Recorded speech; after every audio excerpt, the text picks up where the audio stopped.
You've got the perfect setup. We had a massive bear market. It hit that long-term trend, 2 standard deviations oversold, triggered all the kind of technical signals you want. Right when my forward-looking indicators suggest the economy starts picking up over time, but debasement is going to increase. It's the perfect signal. And now you've got the institutions to come into the space and regulatory clarity in the UK, Europe, Switzerland, Australia, Hong Kong, Singapore, and the US will get it at some point in this cycle. And then the Bitcoin ETF. It's like, okay, this is it. Game on. Raoul, co-founder of Real Vision and CEO, is a strong advocate of the current crypto market setup, foreseeing the perfect conditions for a bull market surge in cryptocurrencies like Bitcoin, Ethereum, and Solana. He holds a particularly bullish view on Ethereum and Solana, projecting a potential 5x rally from previous lows due to their diverse use cases. Pal's predictions are grounded in a combination of crypto fundamentals and upcoming macroeconomic events. He argues that the aging global population and mounting debt in developing nations make the high interest rate environment unsustainable. Consequently, he expects central banks, including the U.S. Federal Reserve, to reverse their stringent monetary policies, likely involving interest rate cuts. Pal also identifies 2 critical indicators pointing towards a robust crypto bull market. Firstly, the increasing regulatory clarity in major jurisdictions such as the EU, UK, Switzerland, Australia, and Hong Kong is fostering a sense of security among institutional investors, potentially driving increased investment in cryptocurrencies.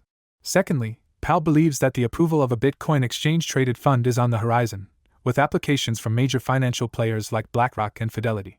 This, he contends, could further boost the prospects of Bitcoin and other cryptocurrencies.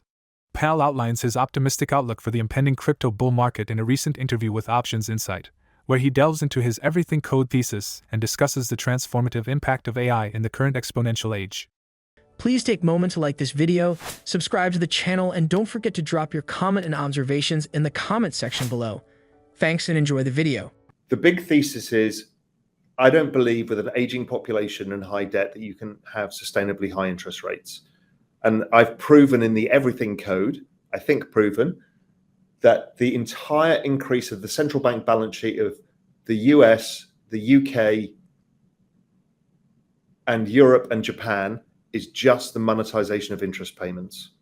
So what they're doing is just debasing the currency to pay the interest because the interest payments are too high. And that tells you, well, we're either going to get massive central bank printing with rates at 5%, or they're going to have to get rates back down again fast. And that's what I think the game is. I think with trend rate of GDP at 1.75% in the US, you need to get interest rates down to the same kind of level because the government is 100% of GDP in debt. So if interest rates are 1.75% and growth is 1.75%, then all of GDP growth just goes to pay the government debt. That is not sustainable considering the private sector is another 120% of debt. So this is the game in town. That's what the everything code is built on. If you have this framework of understanding that they have to get rates down to GDP growth or below, so that tells you the world doesn't function with rates above 2%, let's say 1.5%. So to absolutely ensure they need to do it, they need to stamp out all inflation expectations now, so then they can cut it down to 1.5%. That's what is going on, because they know they have to refi at 1.5% or less. If not, the balance sheet goes exponential. When is the refi due then? It starts at the back end of this year, and it's really in 2024 and 2025. Huge problems, because you either completely collapse the economy because the government interest payments take out all of economic growth and shrink, plus the private sector, or the balance sheet needs to go exponential, which would be horrific, because then asset prices go, you lose control of the system if you're not careful. So this is, I think, the game. This is why Jay Powell is being so obstinate about rates, even though everybody and their dog with a basic understanding of forward-looking economic indicators can tell that, we've killed growth and killed inflation. He just has to get that inflation expectation down so they can cut rates to 1.5%. If he can engineer headline inflation to go negative, which I think is going to happen, he's got the green light to cut back down to 1.5%. Right? It's just once you understand this, And look, Yellen ran the Fed. There is no difference between the BOJ governor and the Ministry of Finance. There is no difference between the Treasury and the Fed. There is no difference between the ECB and the governments. They all are in this together because nothing works unless they do, and they all understand the game they're playing. And why it's called the Everything Code is I backed it out a number of different ways, and it all came up to the same answers. Is okay, we can forecast debasement based on either trend, or we can base it on the interest payments, or we can base it on demographics. They all come to the same thing. And if I can therefore forward forecast liquidity, and liquidity, which is debasement, a lot of people are misusing liquidity in how I think of it. Debasement is how I look. If I can forecast it out to 2026 and the NASDAQ has a 97% correlation, I can forecast assets out to 2026. Now, this is a thesis, a hypothesis, which is why I don't release any of these targets publicly. But what it suggests is it's all one trade. So then, as I said, you just want to buy the biggest performing assets. So I've been saying this beginning of the year, all of last year, this is what's going to happen. And if I look through the asset growth now, so obviously Bitcoin is up 83%. The next biggest is my exponential age basket, 71%. Then the NASDAQ, 42%. Then the S&P at 17%. So it's showing itself exactly as I expected. And that's without much monetary stimulus. Basically, monetary stimulus has gone sideways, but year-on-year rate of change is going up. As per Raoul Pal's analysis, ongoing currency debasement, which seems inevitable for all fiat currencies, is poised to drive gains in various asset categories. However, this impact varies across the spectrum. In the case of assets like the S&P, wealth preservation is the primary outcome. While prices may rise, the rate of currency devaluation offsets significant monetary gains. Conversely, asset classes such as bonds, appreciating by roughly 3.5%, face a substantial erosion of purchasing power due to the US dollar's 7% devaluation. Notably, the asset classes that can effectively safeguard and augment wealth amidst persistent fiat devaluation are technology and cryptocurrency. Returning to the interview, Pal elaborates on his prognostications for the imminent exponential age. Kathy was kind of at the peripheral for me. I'm a macro guy, right? And tech always looked overvalued, and so I didn't really like it. I understand there was a lot of technology coming, and it was an interesting space, intellectually interesting. But as a macro guy, I just didn't understand it. And it was not until I sat down, I saw the debasement of currency, and then figured out that the NASDAQ outperforms it all, that I'm like, what do I not understand here? And then I started seeing the big picture, which was what I refer to as the exponential age, this nexus of all these technologies coming together and completely disrupting everything that we know. And that my expectation was, back in 2020, that we were going to see the largest pace of technological change the world has ever seen in the shortest period of time. Because many of these technologies had been worked on, but we're now getting ready for public release. And blockchain was one of them. So that was the fastest adoption of any technology the world had ever seen. But my thesis was built around AI, robotics, data, compute, Internet of Things, genetics, genetic science, EV,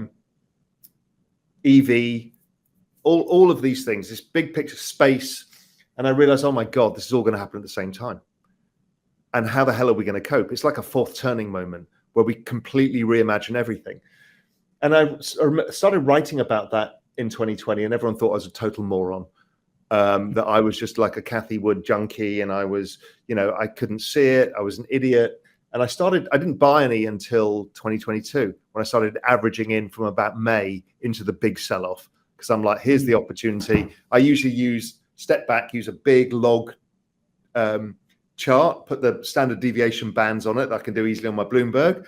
When it got to about 2 or 3 standard deviations oversold, that's usually like a once in a lifetime opportunity to buy a secular trend.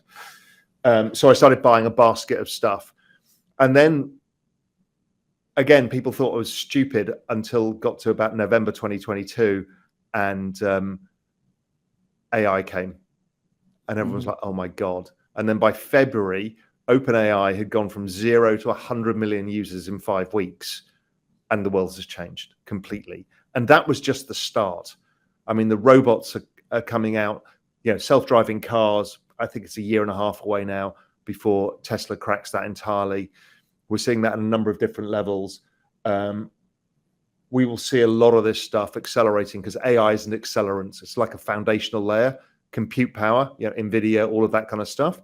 The semis plus the AI level layer, and then the energy layer, which is the cheaper cost of electricity driven by EV, green energy, and nuclear will lower the cost of energy, and that's going to create a productivity miracle over time.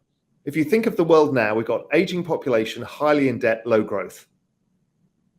And productivity has been going down and down and down. So you're going to have to take some pain, and it's going to end up on the central bank balance sheet to do it, which is to subsidize the fossil fuel transition until you do that. The faster you do that, if you look at the inflation-adjusted price of oil since about 1960, it's about $40. So that's your fixed cost to all productivity. And technology just means more output per barrel of oil, call it that. So it translates into electricity. If you can drive down that barrel of oil equivalence to $10, the multiplier is 4x. That's fucking staggering. That will change everything for humanity. If you can get the marginal cost of electricity down to near zero, you will change the outcome for society. So I think it's exactly what Europe should be doing. And yes, they will take some pain to do it, and they should do it. The US kind of did this in the 1940s and 50s with the New Deal. They rebuilt the infrastructure from scratch. And what happened was the 1960s, where we started to see a boom, and that really drove America up until 2000 probably. Anticipating a near-future scenario, Raoul envisions central banks initiating substantial monetary injections into the economy, a move set to ignite considerable surges within the cryptocurrency markets. Could this potentially serve as the catalyst propelling the forthcoming crypto bull market? We're eager to hear your thoughts on this matter. Feel free to share your insights in the comments section. For more Daily Dose Crypto news, check out these 2 awesome videos on your screen. Click now and we will see you on the next video.